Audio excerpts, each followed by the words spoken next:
ibikorwa byacu dukora nivyo bigaragaza ko turi bazima cyangwa twapfuye. Ibikorwa dukora mu ijoro aho abantu batabona nivyo bigaragaza ko turi bazima cyangwa twapfuye. Hari umugabo w'umunyamerika waririmbye indirimbo nkunda cyane ivuga ngo Yesu databuja nzamukorera ndacogora ngwiza ubuntu bwiwe. Uwo mugabo hari umwana yarahamagaye kuri bariko baratanga icete, bari bahejeje kwiga Sunday school, bariko barabashimira. Uwo mwana umwe arabura muri uko kubashimira, aribaza uyu mwana yagiye hehe, ngo akiriko aramuhamagara bamubwiye ngo yabuze, ngo aribaza mu mutima ngo mana, ngo mbiga umunsi uhamagara izina ryanje nkibura nojahi, umunsi uhamagara izina ryanje nkibura. Reka ndakubwire,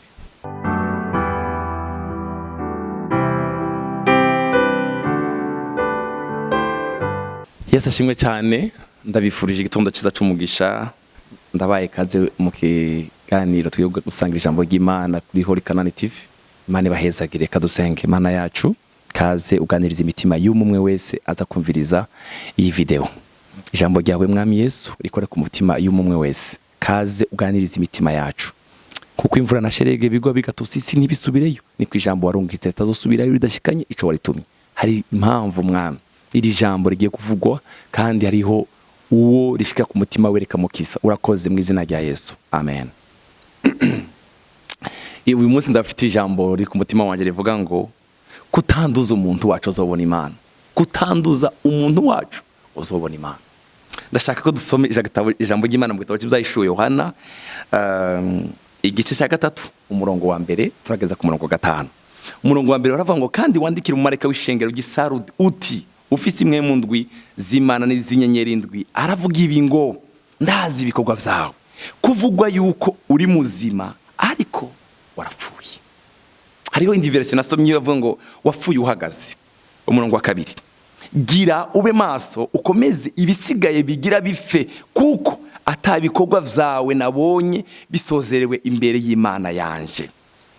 Umurongo wa 3, ni wibuke rero ingene wakiriye kandi wumvise, uvyitondere wihane, nuko rero nutaba maso nzoza nk'igisoma, nawe tuzomenye igihe nzokubira. Umurongo wa 4, ariko mfise amazina make y'abisarodi batanduje impuzu zabo, nibo bazogendana naje bambaye impuzu zera, kuko bibabereye. Haleluya. Kutanduza umuntu wacu uzobona Imana.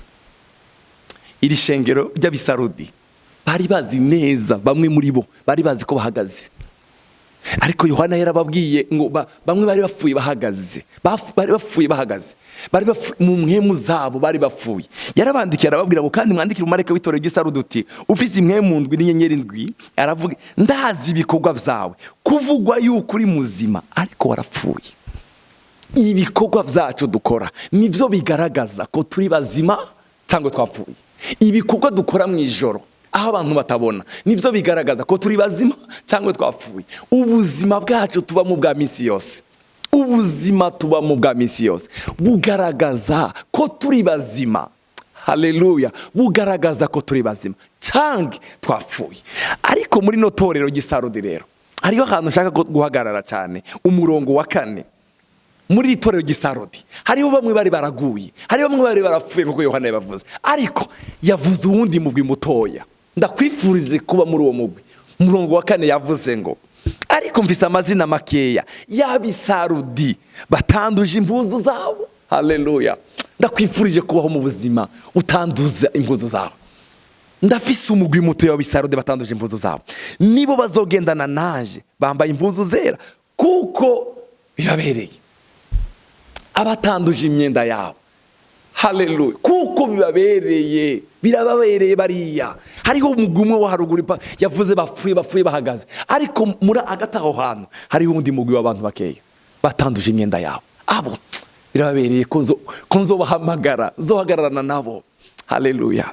Hariho umurongo nasomye mu gitondo ndiko ndasoma, ndiko ndasenga, wanyoheye cyane. Paulo abwira abafilipi, arababwira ngo umunezero wanje niki, ivyirato byanje si umunsi Yesu azaza kazobirata, kavuga ngo ngabo bona bwirije ubutumwa bwiza abafilipi.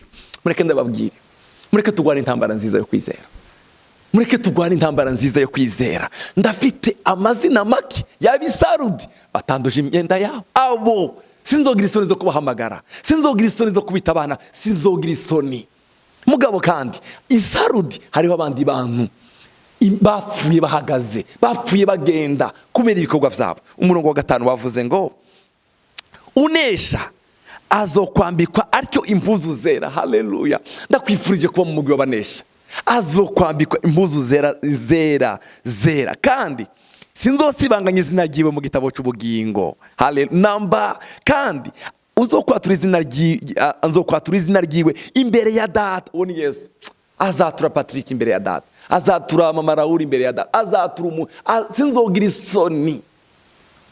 Haleluya. Ndakwifurije ko Imana mwene Data muvandimwe kwani intambara nziza. Izina ryawe Yesu azojyatura mu mazina azatura y'abantu hirya no hino ku isi. Izina ryawe rizobe. Reka nsubire mu murongo wa 5. Unesha azokwambikwa impuzu zera kandi sinzosibanganya izina ryiwe mu gitabo cy'ubugingo namba. Sinzosibanganya izina ryiwe mu gitabo cy'ubugingo namba. Kandi nzokwatura izina ryiwe imbere ya Data n'imbere y'abamarayika. N'imbere y'abamarayika izina ryanje rizoja aho. Ndakwifurije, ndagusengera muvandimwe muvukanye, izina ryawe umunsi Yesu azaza uzaryumva imbere y'Imana. Haleluya. Uzaryumve imbere y'Imana.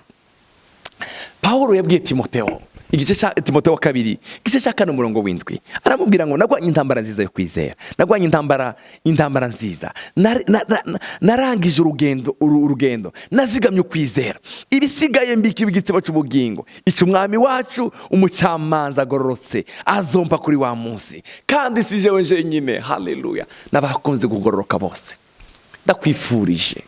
Ndakwifurije umunsi Yesu azaza azosange warazigamye kwizera kwawe. Haleluya. Uzigama kwizera kwawe, uzigama agakiza wahawe, uzigame umunsi Yesu azaza azohamagara izina ryawe. Yesu yavuze ngo sinzogira isoni zo kumuhamagara imbere ya Data n'imbere y'abamarayika. Hariho umunsi umwe amazina yacu azoduhamagara imbere ya Data n'imbere y'abamarayika. Hari umugabo w'umunyamerika waririmbye indirimbo nkunda cyane ivuga ngo Yesu databuja nzamukorera ndacogora ngwiza ubuntu bwiwe. Uwo mugabo hari umwana yarahamagaye kuri bariko baratanga icete, bari bahejeje kwiga Sunday school, bariko barabashimira. Uwo mwana umwe arabura muri uko kubashimira, aribaza uyu mwana yagiye hehe, ngo akiri ko aramuhamagara bamubwiye ngo yabuze, ngo aribaza mu mutima ngo Mana, ngo mbiga umunsi uhamagara izina ryanje nkibura nojahi, umunsi uhamagara izina ryanje nkibura.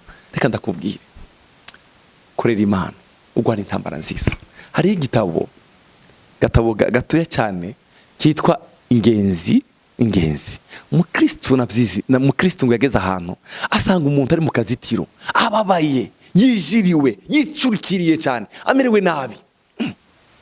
Kwarabaza ngo isuke mugabo ameze kubira iki amereye kuriye.